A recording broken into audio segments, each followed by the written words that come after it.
여러분 안녕하십니까? 드디어 손석희가 JTBC를 떠났습니다.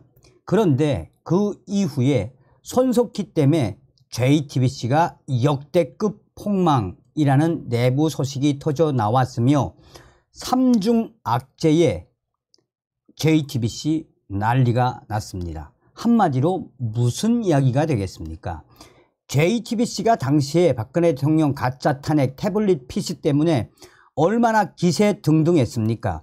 드라마 왕국을 꿈꾸던 JTBC 손석희 때문에 폭망한 그 이유가 무엇이겠습니까? 정성산 TV 좋아요, 구독, 알림은 큰 힘이 되겠습니다. 드디어 손석희 전 총괄사장이 마침내 JTBC를 떠났습니다. 손석희 전 사장은 그동안 별다른 보직 없이 지내다가 최근 퇴사 절차를 마무리한 것으로 전해지고 있습니다. 입사한 지 10년 만에 결국 퇴사한 손석희 전 사장.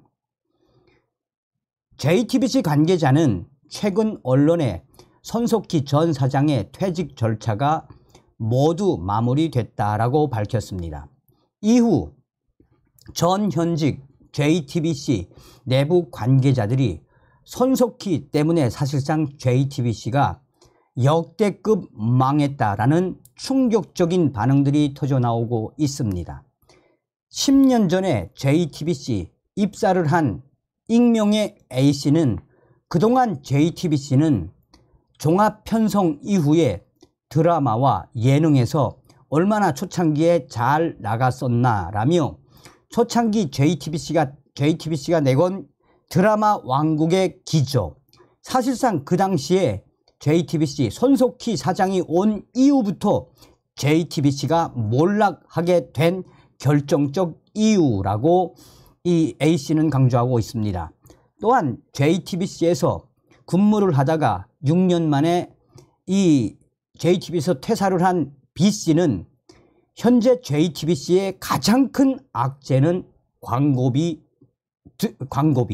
광고비가 아예 들어오지 않는 대기업들이 삼성을 비롯해 얼마나 많으냐라며 아무리 광고를 유치하려고 해도 JTBC는 이미 태블릿 PC라는 박근혜 전 대통령 가짜 탄핵의 원인을 제공한 이 방송국이어서 대기업들이 대놓고 광고를 주지 않는다라고 밝히고 있습니다. 본인이 JTBC에서 광고 수주와 여러 사업을 했다라고 밝힌 B씨는 이런 일련의 모든 과정의 본질은 누구다? 바로 손석희 전 사장의 무리한 정치 방송화가 바로 오늘날의 이런 3대 악재의 충격적인 JTBC가 된 것이다라고 B씨는 강조하고 있습니다.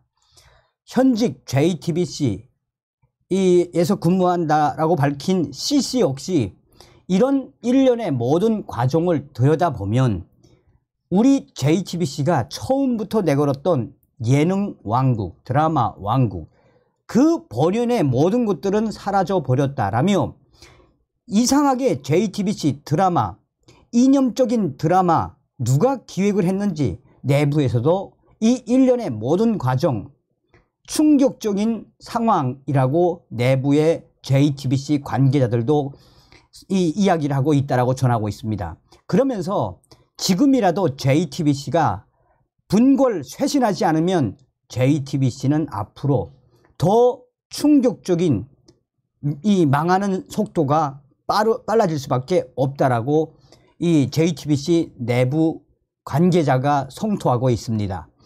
자, 여기서 강조하고 있는 것은 바로 박근혜 전 대통령의 탄핵과 관련된 이슈였습니다. 손석희 전 사장은 JTBC의 각종 무리한 방송에 따른 논란의 중심에 항상 있었습니다. 박근혜 전 대통령 탄핵 당시 앵커 겸 사장으로서 태블릿 PC 조작 등의 탄핵 관련 보도들을 특종이라며 주도를 했었습니다.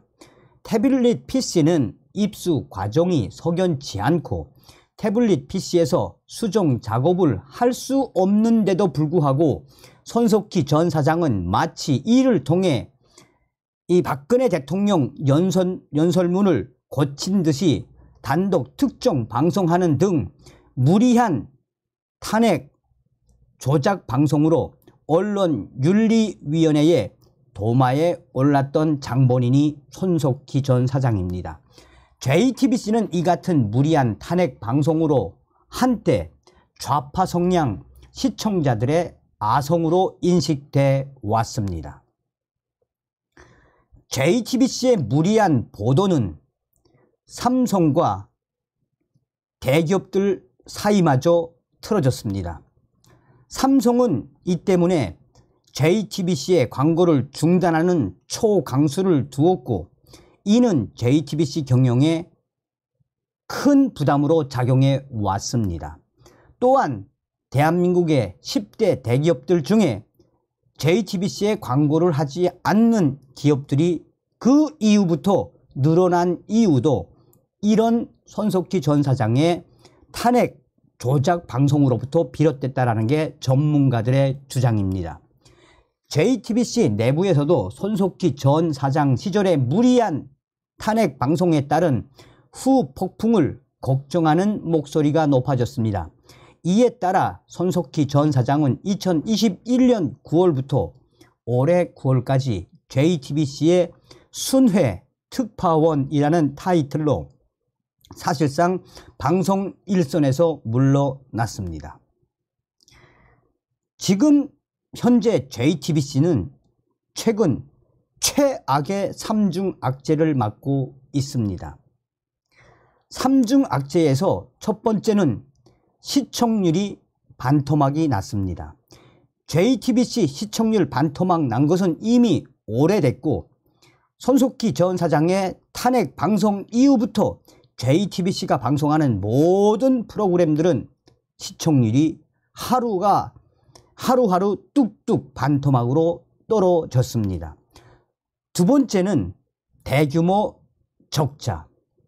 JTBC의 대규모 적자, 이 적자는 대기업들이 광고를 주지 않으니 JTBC가 이렇게 적자에 시달릴 수밖에 없다라고 강조하고 있습니다. JTBC의 최악의 3중 악재 중 어쩔 수 없는 악재가 바로 구조 조정의 한파. 시청률이 반토막이 나고 광고가 들어오지 않으니 대규모 적자 상황.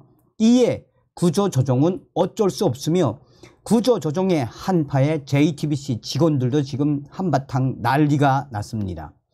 언론계에 따르면 JTBC는 올해 연말까지 520억 원 적자가 예상된다라고 합니다. 부채는 3,400억 원대로 부채율이 무려 800%가 넘는다고 합니다. 손석희 때문에 이런 충격적인 현상들이 계속해서 이어져 온 것이나 다름이 없습니다. 자, 이에 따라 100여 명의 직원을 구조조정하기로 했으며, 기자들의 경우 30명 정도를 구조조정할 것으로 알려져 있습니다. 이 모든 것은 한때의 지나침의 결과이며 손석희 전 사장의 무리한 탄핵 방송으로부터 시작된 결과라는 것이 전문가들의 이야기입니다. 손석희 전 사장은 2013년 JTBC의 보도 담당 사장으로 입사해 2020년 1월까지 뉴스룸 앵커를 맡았습니다. 1984년 MBC에 입사한 손석희 전 사장은 2000년부터 2013년 FM 라디오 손석희의 시선집중, 2002년부터 2009년 시사 프로그램 100분 토론 등을 진행했습니다. 드디어 손석희 때문에 망해가고 있는 JTBC의 그 민낯의 본질이 무엇이겠습니까? 자, 우리가 여기서 한번 좀 잘 생각해 봐야 하는 것은, 저런 손석희 같은 자들이, 좌파 언론인들이 우리 국민들을 속이면 얼마나 많은 걸 속였습니까? 그러나 우리 국민들 탄핵을 겪으면서 얼마나 똑똑해지고 강해졌습니까? 어찌됐든 서석기 때문에 폭망한 JTBC 소식을 전달해 드렸습니다. 다음 시간에 뵙겠습니다. 멸공.